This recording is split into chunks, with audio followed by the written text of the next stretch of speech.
It looks like the U.S. economy will avoid massive losses for now as a tentative deal with the dock workers is reached. But as Connor Hansen explains, there is one condition that could still be a big sticking point down the road.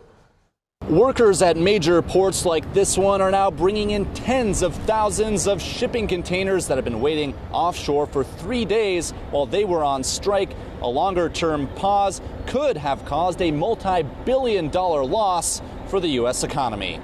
We averted what could have become a major crisis for the country. Dock workers are off the picket lines and back on the job after a tentative agreement was reached Thursday night.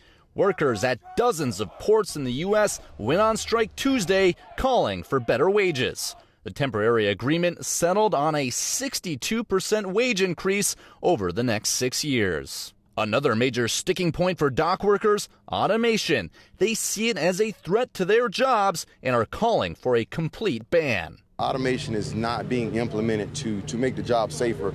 It's being implemented to get rid of jobs, to save that money and put into the big boss's pockets.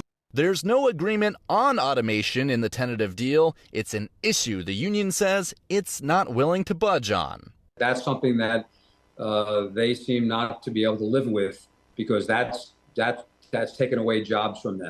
The union and its workers now have until January 15th to hammer out the rest of the details. If no deal is reached by then, the 62% wage hike is off the table. Here in New York and New Jersey, 24 ships were waiting offshore, but officials here say they expect that backlog to be cleared by this time next week.